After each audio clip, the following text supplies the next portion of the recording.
มันบ่แซ่บมันบ่มวนมันบ่มีรสบ่มีชาติมันหนาเบื่อในคันบายพระไตรปิฎกขึ้นมาละหางอดหรอกเห็นบ่เออกูมือนี่ขัดจับโทรศัพท์ขึ้นมาเออสวัสดีค่ะขอบคุณค่ะอู้จังมันตื่นเต้นมันว่าล่ะ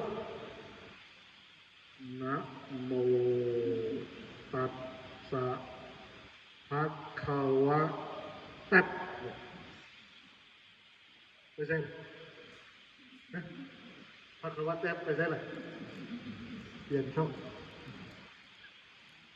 โอ้ก็ให้ว่าน้องโมจบสักคนก็บอกเว้ยได้แค่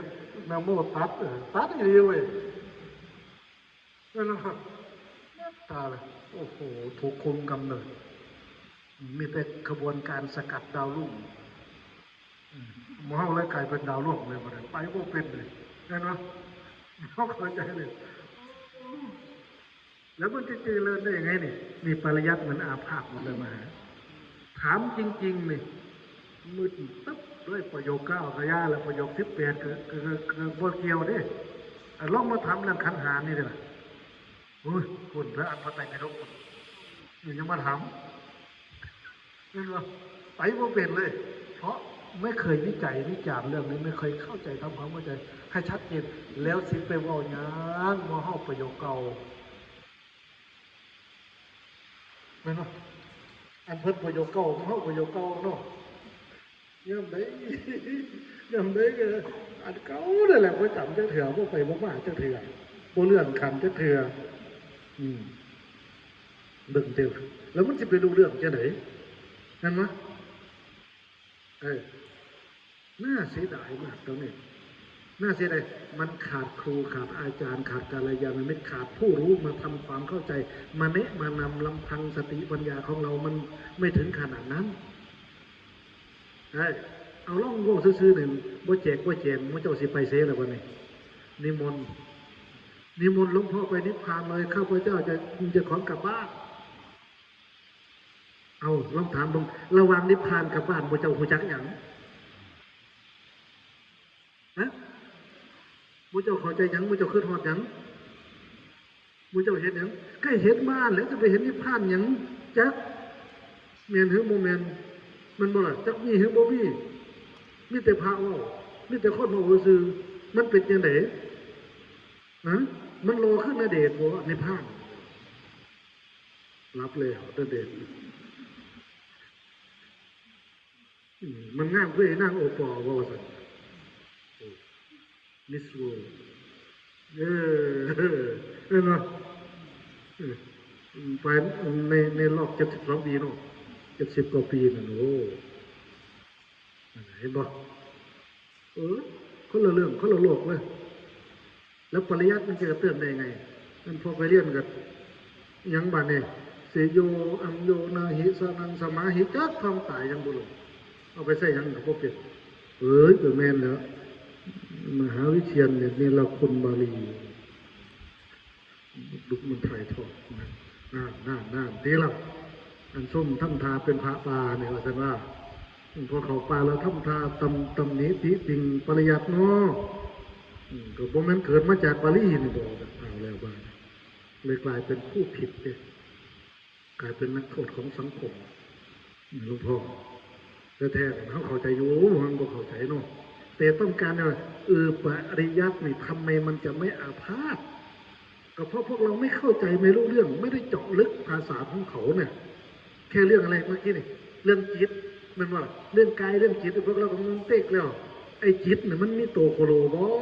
มันมีตัวมีตนบ่มีมันก็สิหูจักหลวงพ่อมันบ่ล่ะเอาแล้วมาเอาหยังไปเกิดปะเนี่ยโอ้ผมยังคอยได้มาถามยายเคยเห็นผีเนาะ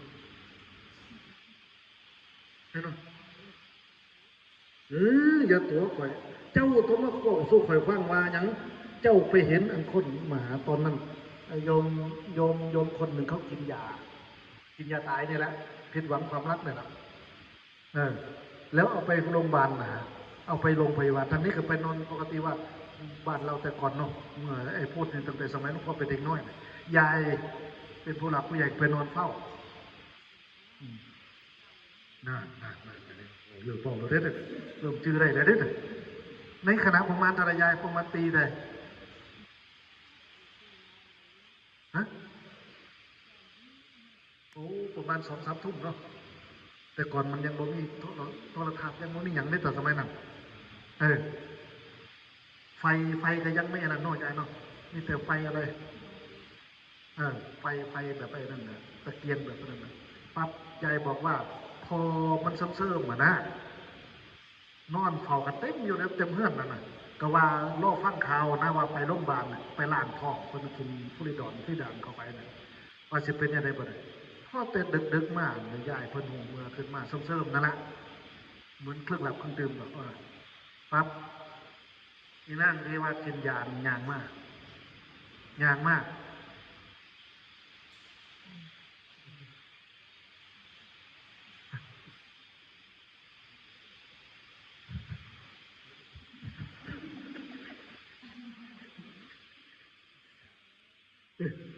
อันเบามากเนี่ย50 กว่าปี50 ปีเลยว่ะยังมาขนลุกใส่อยู่เลยโอ้มันอยู่อิทธิพลหรือฮักกันเนี่ย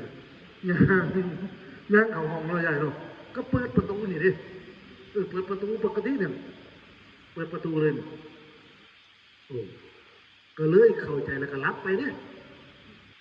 มันไม่ใช่เอาก็ว่ามันค้นเนาะบอกเลยว่าแนวอื่นไหนว่ามันค้นน่ะละแล้วก็มันเศร้าแล้วกลับมาเปิดประตูเขาของเพิ่นเลย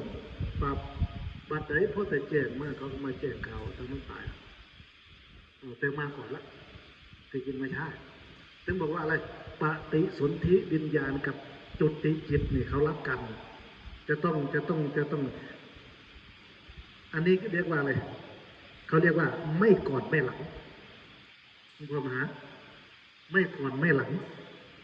คือนี่นี่นี่จอมปั๊บจับปั๊บอันนี้ขึ้นดูเด้จับปั๊บอันนี้ขึ้นดูเด้บริฐาเด้บริเป็นมือเป็นเว้นเป็น7 มือ9 มือ10 มือ100 วันท่านศาสตร์ตัวเน้นคณะจิตเดียวนี่แหละเกิดดับเลยเกิดกับปฏิสนธิดับก็คือจุติเรียกว่าเกิดตายแค่นี้แหละเขาจะต้องรับกันถ้าไม่รับกันเห็นบอลอันซุ่มนอนเป็นพัดเนี่ยเป็นอย่างคือบัวตายจะเถื่อเอาจุติจิตยังไม่ปรากฏปฏิสนธิยังไม่สืบต่อเขาจะไปพบใหม่ได้ยังไงวิบากเลี้ยงไว้วิบากกรรมมันเลี้ยงไว้บัวตายนี่บัวท่านตายนี่แหละมีแต่ร่างกายเขาเสื่อมเฉยๆแต่ว่าสภาวะของปฏิสนธิจิตมันหน่วงเอาไว้มันเหนี่ยวเอาไว้กับกรรมวิบากกรรมเขาทำหน้าที่ต่อกันนี่เห็นชัดเจนมั้ยเนี่ยเองออกชัดเจนเนาะนี่แหละมันถึงได้ยึดได้ติดได้อะไรต่างๆสารพัดอย่างโอ้ยบ่ได้เกี่ยวอย่างเลยมันจะถูกหลอกตลอดถูกหลอกตลอดเลยครับหลอกให้เป็นนั่นเป็นนี่อะไรเนี่ยโอ้พวกลงกันหมดเลยกระบวนการของวิปัสสนาเท่านั้นที่จะมาคลี่คลายให้เห็นต้นต่อของมันชัดเจนแจ่มแจ้งว่าอะไรเป็นอะไรมีแต่วิปัสสนาท่านเข้าไปเจาะอย่างอื่นเจาะไม่ได้เลยต้องเป็นปัญญาระดับวิปัสสนาถ้าทุกวันนี้ก็ต้องเป็นเครื่องมือระดับอัลตราซาวด์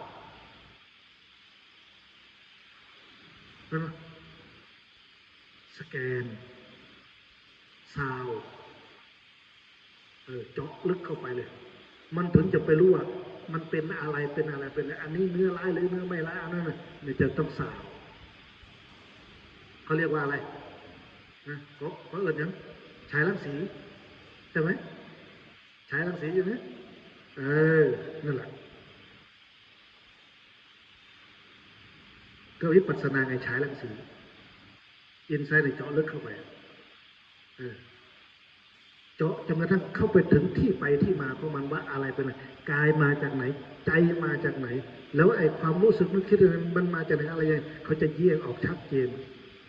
เขาถึงอะไรถึงเข้าใจและก็วางเป็นนี่คืออำนาจพลังของคำว่าวิปัสสนามันถึงจะสามารถเลิกล้างหรือว่าวางคำว่าสักกายทิฏฐิได้ไม่เช่นนั้นก็ไม่มีทางครับไม่มีทางจะต้องมีความพร้อมบริบูรณ์สมบูรณ์ตรงนี้เกิดขึ้นจำเป็นไหมล่ะท่านนี่จำเป็นที่พวกเราจะต้องมาศึกษาตรงนี้ให้มันเข้าใจไหมล่ะนี่แหละคำว่าปริยัติในศาสนาไม่อาพาธกับพวกเราที่คือเราเข้าใจเพียงพอในการที่เราจะเข้าไปพิจารณาเข้าไปเห็นเข้าไปรู้ในกระบวนการของกายของใจเขาทำงานกันแบบไหนมันถึงจะถอนได้มีปริยัติจะต้องไม่อาพาธแบบนี้